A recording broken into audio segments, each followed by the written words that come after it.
Good morning. জয় Gopal Bande Mataram YouTube চ্যানেলে সবাইকে ধন্যবাদ জানিয়ে ফোর্থ সেমিস্টার বায়োলজির 5 নম্বর প্রশ্নের সাজেশন এবং উত্তর সহ আলোচনা করছি। দেখো, বিভিন্ন প্রকার খাদ্য পিরামিড সম্পর্কে আলোচনা করো। মোট প্রাথমিক উৎপাদন, গ্রস প্রাইমারি প্রোডাকশন জিপিপি, আসল উৎপাদন নেট প্রাইমারি প্রোডাকশন এনপিপি আলোচনা করো। এবং খাদ্য পিরামিড সম্বন্ধে একটু হিন্টস দিচ্ছি। যেমন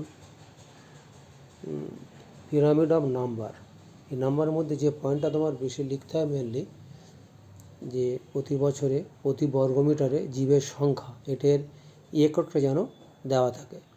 ও পিরামিড নাম্বারের ক্ষেত্রে ইনসাইডের মধ্যে পাবে, একটু আমি বলে দিচ্ছি।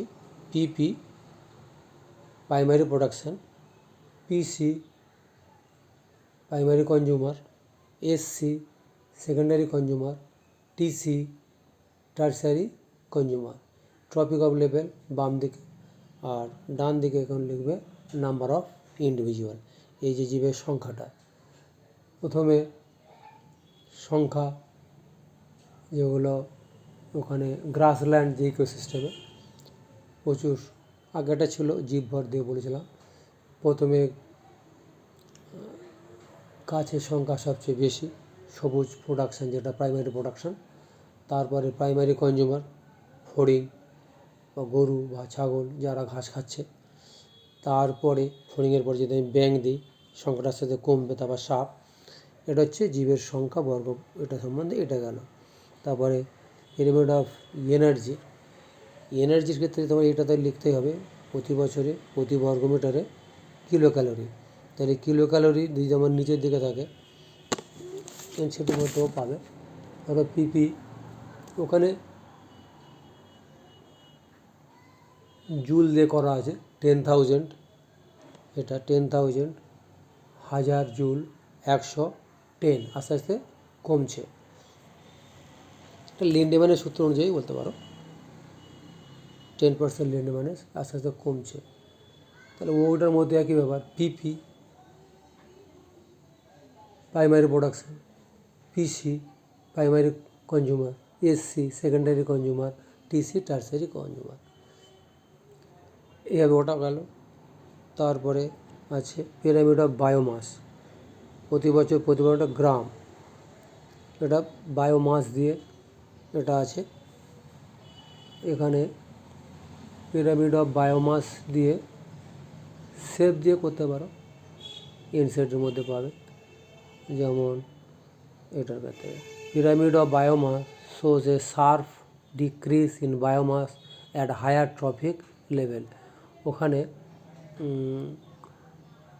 এটা যেমন গ্রামে এটা কিন্তু করা আছে এর সাইডের মধ্যে। পিপি বাম দিকে, ডান দিকে 809, পিসি 37, SC 11, TC 1.5।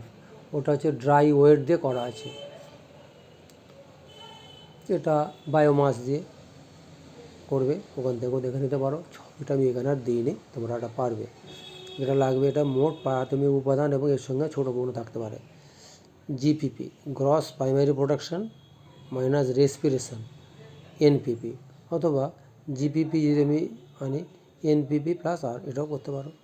Gross primary production net primary production, এটা সম্বন্ধে তোমাদের এটুকু বললাম।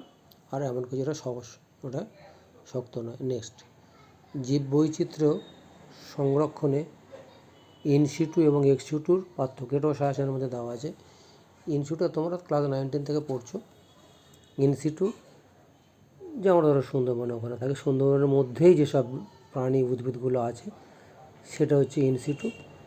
আর এক্সিটু হচ্ছে ওখান থেকে কোনো প্রাণী যদি অসুবিধা হয়, যদি আমরা আলিপুর চিড়িয়াখানা বা বোটানিক্যাল গার্ডেনে যদি সেই উদ্ভিদটাকে সেখানে রাখি, এটা হচ্ছে এক্সিটু সংরক্ষণ। এটুকু বললাম, এটা তোমরা পারবে, সহজ, অত কিছু সমস্যা নেই। এটা ডিজিএএসএম, এটা একটু অন্যরকম, এখান থেকে পড়ে থাকতে। দাসলি গ্রাম স্বরাজ্য মণ্ডল মুভমেন্ট, ডিতে দাসলি, জিতে গ্রাম, এসতে স্বরাজ্য, এমতে মণ্ডল মুভমেন্ট। এই মুভমেন্টের মণ্ডলী যেটা বললাম, এই আন্দোলনের নেতৃত্ব দেন, হয়তো ছোট প্রশ্নে 1 নম্বর 2 নম্বর জুড়ে দিতে পারে, চণ্ডীপ্রসাদ ভট্ট, গান্ধীজির একজন শিষ্যা মীরাবেন, তারপরে এবং সরলা দেবী, পরে সুন্দরলাল বহুগুণা এই আন্দোলনে অংশ নেন। তাহলে সুন্দরলাল বহুগুণা, মীরাবেন, চণ্ডীপ্রসাদ ভট্ট যারা এই আন্দোলনের মধ্যে নেতৃত্ব দেন। ছোট এবারে পরিবেশ সুরক্ষায় যে কোনো 3টি আন্দোলনের স্থান প্রভাব উল্লেখ করো। এও থাকতে পারে, সেই জায়গাগুলোর নাম বলতে তার প্রভাব সম্বন্ধে উল্লেখ করতে হবে। এখানে যদি আমরা এখানে হেডস দিই, অমৃতা দেবী বিষ্ণুই আন্দোলন, পরে এই ছবিটা আছে পরে দেখাচ্ছি।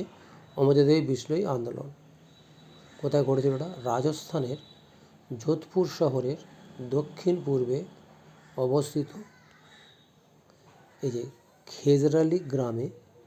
খেজরি একটা গাছ, খেজরি বৃক্ষজাতীয় উদ্ভিদ, এই গাছের নাম অনুসারে এই গ্রামের নাম হয়েছিল খেজরালি গ্রাম।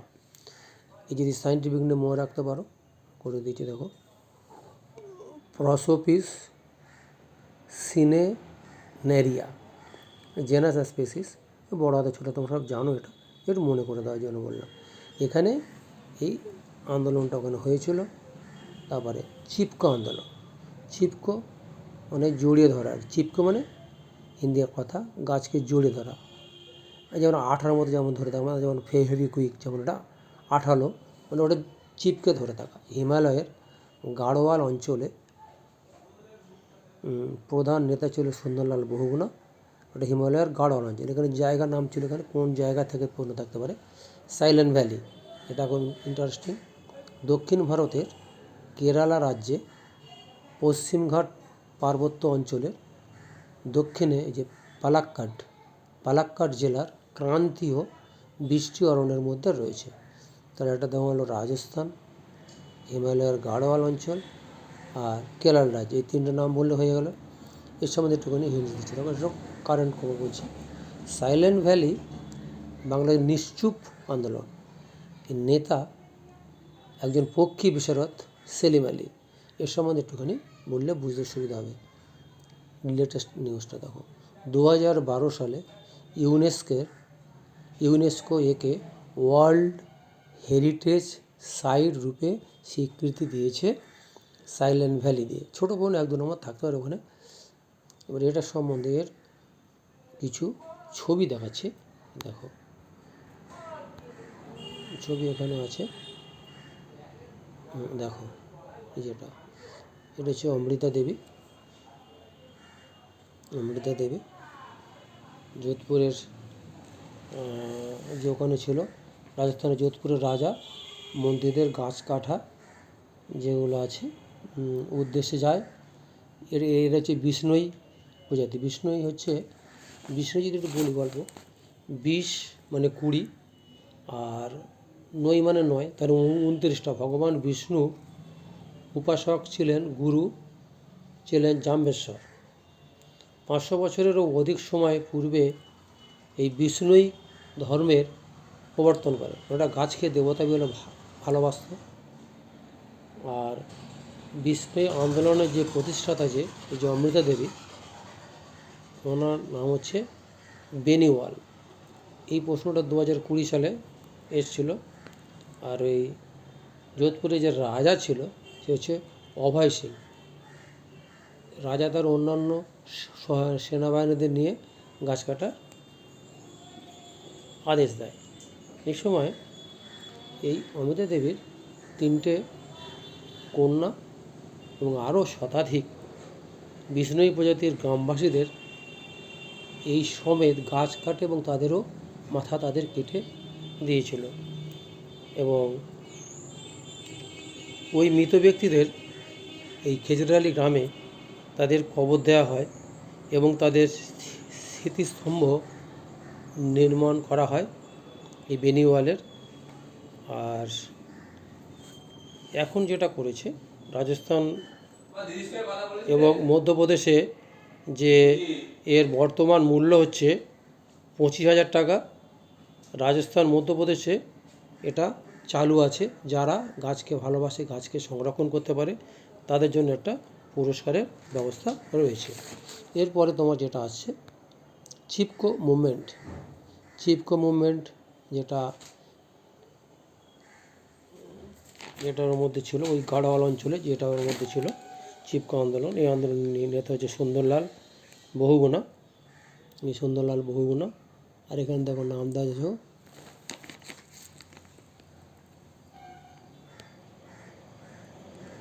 কথা বলো, হ্যাঁ, গৌরা দেবী। আর এরা এই আন্দোলন এর মেন বড় নেতা।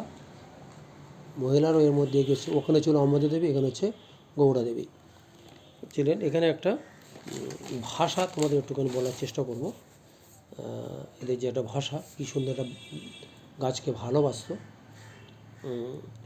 মাতু হামরি পানি হামুরু হামারা হিছা ই বাউবি পিতর না লাগাউ বাউ হামু নাহিটা বাঁচাউ ভি। কী সুন্দর!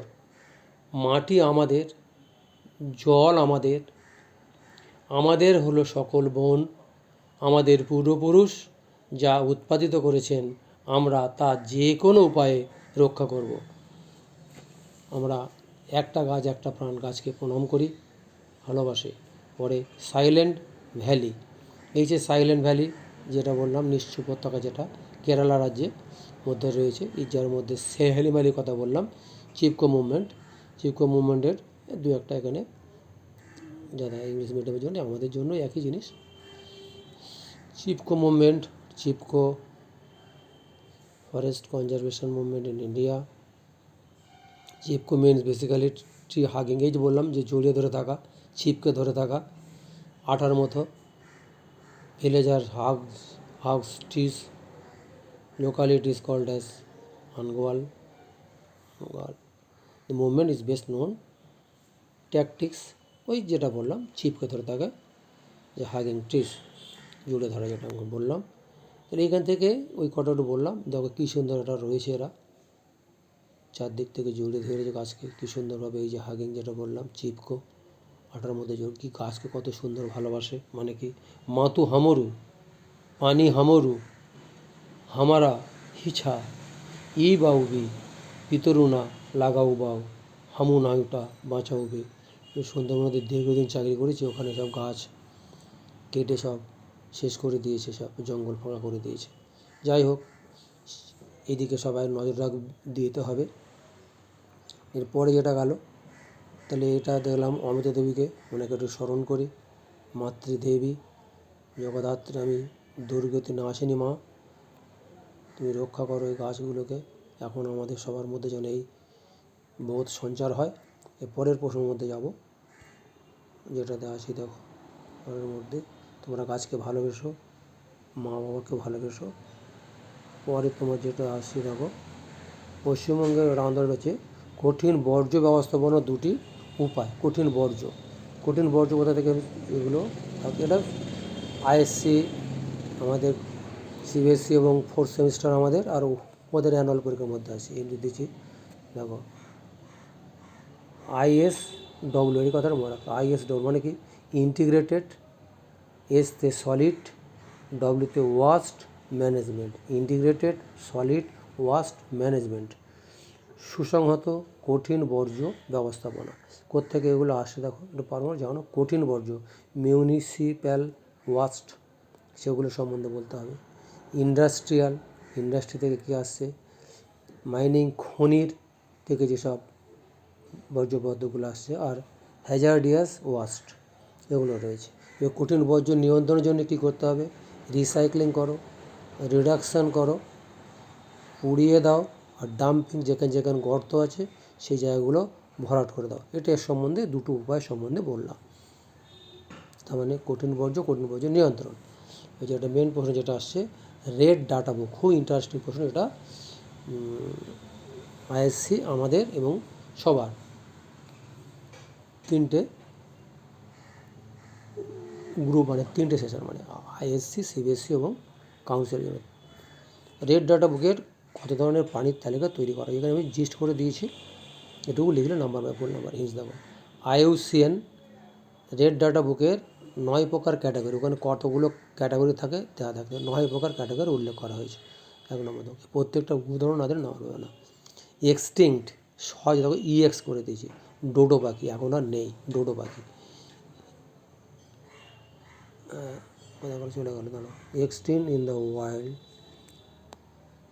এক্সটিংক্ট ইন দ্য ওয়াইল্ড, এক্সটিংক্টের ই আর ওয়াইল্ডের ডব্লু, EEW, এটা হচ্ছে গুয়াম কিংফিশার, এটার মধ্যে পড়ছে। এবার critically endanger, critically endanger CE, critically endanger, এখানে ক্রিটিক্যালি এন্ডেঞ্জারে যেটা হচ্ছে CR, গ্রেট ইন্ডিয়ান বাস্টার্ড। এবারে এন্ডেঞ্জার্ড EN একটা উদাহরণ দেবে, এশিয়াটিক হাতি, আরও অনেক আছে, আমি একটা দুটো করে দিয়েছি। ভার্নারেবল VU, জায়ান্ট পান্ডা সিকিমে ওখানে গেছিলাম, ওখানে তো আছেই, দেখতে খুব সুন্দর। নিয়ার থ্রেটেন্ড, নিয়ার N আর থ্রেটেন্ডের T নেওয়া হয়েছে। বল পাইথন একটু লিখলে হবে। Least concerned LC, grey mouse lemur, এখানে প্রত্যেকটা করে উদাহরণ দিতে হবে। এরপরে আসো ডাটা ডেফিসিটেড, সহজে DD, Kuril seal, not evaluated NE, not, এখানে এখন ইভ্যালুয়েটেড হয়নি। এবারে এর সঙ্গে তাহলে কিন্তু ওইগুলো কোনো থেকে হিন্টসগুলো দিয়ে দেবে শর্টে। আর বায়োস্ফিয়ার রিজার্ভের মূল অঞ্চলগুলির নাম লেখো। বায়োস্ফিয়ার রিজার্ভের মধ্যে ছবি এঁকে দিয়েছে দেখো, এটা ভিতরের কোর অঞ্চল, বাফার অঞ্চল এখান থেকে এইটা, আর এই যে লালটা হচ্ছে যেমন তোমার ট্রানজিশন, এই ট্রানজিশন বাফার কোর এরিয়া এখান থেকে দিয়েছে দেখো। 97 UNESCO 1971 man and biosphere programme, এখানে এর অধীনে বায়োস্ফিয়ার রিজার্ভ প্রোগ্রাম প্রথম চালু করা হয়েছিল। তাহলে ওখান থেকে ওই ছবিটা থাকবে, রেড ডাটা বুক থেকে থাকবে 3 নম্বর থাকে, আর এটা থেকে 2 নম্বরের ছবিটি এঁকে দেবে, কোর বাফার ট্রানজিশন হয়ে গেল। এরপরে তোমার হচ্ছে বন্যপ্রাণী ও অভয়ারণ্য এবং জাতীয় উদ্যান, এ 3টি পার্থক্য দিতে পারে। আচ্ছা, ন্যাশনাল পার্ক, এটা নিয়ন্ত্রণ, সীমানা, প্রবেশ, সংরক্ষণ, সংখ্যা, উদাহরণ। ন্যাশনাল পার্ক ছোটো করে দিই, বুঝতে সুবিধা হবে। দেখো, নিয়ন্ত্রণ, কেন্দ্র সরকার এটা নিয়ন্ত্রণ করে, central government. Wild life sanctuary, রাজ্য সরকার। তোমাদের এটা ক্লাস 10-এ এসেছিলো, বেথুয়া ডোরি, ওটা তোমার হচ্ছে অভয়ারণ্য, নদিয়ায় মনে আছে। আচ্ছা, নিয়ন্ত্রণ কেন্দ্র সরকার হলো, সীমানা নির্দিষ্ট থাকে, বড় পরিসরে উদ্যান ন্যাশনাল পার্ক নির্দিষ্ট থাকে না, জাতীয় উদ্যান অপেক্ষা এটা একটু কম পরিসরে থাকে। প্রবেশ, পর্যটকদের প্রবেশের ব্যবস্থা আছে ন্যাশনাল পার্কে। আর এখানে যেটা আছে, গবেষণা এবং পড়াশোনার জন্য প্রবেশের অনুমতি দেওয়া হয়। ওয়াইল্ড লাইফ স্যাংচুয়ারির মধ্যে গবেষণার জন্য এর মধ্যে প্রবেশ দেওয়া হয়। সংরক্ষণ, উদ্ভিদ এবং প্রাণী এর মধ্যে সংরক্ষণ করা হয়। আর ওয়াইল্ড লাইফ স্যাংচুয়ারি যেহেতু এটা ওয়াইল্ড লাইফ, দেখো এখানে লাইফ কথাটা, লাইফ কেবলমাত্র প্রাণী সংরক্ষণ হয়, উদ্ভিদ প্রাণী, এখানে কেবলমাত্র প্রাণী। এখানে সংখ্যা, ভারতে 107টা ন্যাশনাল পার্ক, আর এখানে দেওয়া হয়েছে ভারতে 573, এটা লেটেস্ট দেওয়া আছে স্যাংচুয়ারি। এবার এখানে একটা নাম দেওয়া আছে, উদাহরণ দেওয়া হয়েছে ন্যাশনাল পার্কে। উত্তরাখণ্ডের মধ্যে কর্বেট জাতীয় উদ্যান, পশ্চিমবঙ্গে বাক্সা গরুমারা জাতীয় উদ্যান। আর এদিকে তোমার wild life sanctuary, Rajasthan mount Abu, Tripura আর আছে সিপাহীজলা মাউন্ট আবু, এই তো ওয়াইল্ড লাইফ স্যাংচুয়ারি হলো। এই বন্ধ রাখলাম। সবাইকে ধন্যবাদ জানাই। আমার এই চ্যানেলটা সাবস্ক্রাইব করো। জয় গোপাল, বন্দে মাতরম। সবাইকে ধন্যবাদ জানিয়ে এখানে শেষ করলাম। পরবর্তী ভিডিওর জন্য আবার তৈরি হচ্ছে।